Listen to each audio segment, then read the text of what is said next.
Hey guys, I'm John Barklow, and today I want to talk to you about natural disasters.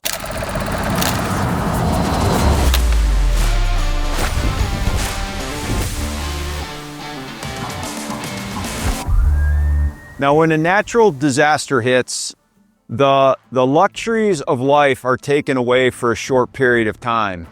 And I've lived through a really big natural disaster years ago in the Philippines, where within a 24-hour period, I experienced typhoon, multiple earthquakes, and a volcanic eruption that dropped feet of ash across an entire city. And what I realized is that you need to be prepared to manage these types of contingencies. But the other thing I realized is that there are a lot of people that are completely unprepared to deal with such things. Now, as backcountry hunters, we have the skills and a lot of the tools to manage ourselves when a natural disaster strikes. We are used to living with scarce resources off our backs when we're in the backcountry, just with what we have in a backpack.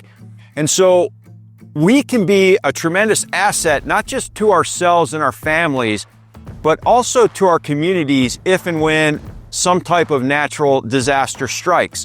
So we understand our survival priorities. We understand that shelter is our number one survival priority.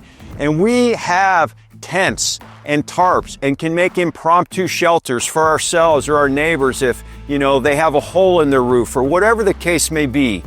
We also understand that water, being our second survival priority, is how to manage that. So we can purify water with SteriPens. We can collect water and filter it with different types of pumps. And we understand that if we do that for ourselves or our neighbors, we're not going to get sick and make ourselves dehydrated and make our situation worse.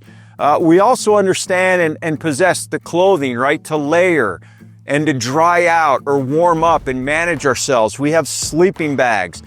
We know that we need ground pads.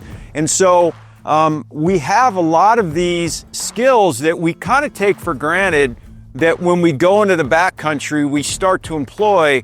But when a natural disaster strikes, what I've realized is that we really possess the tools to be a force multiplier within our neighborhood or communities.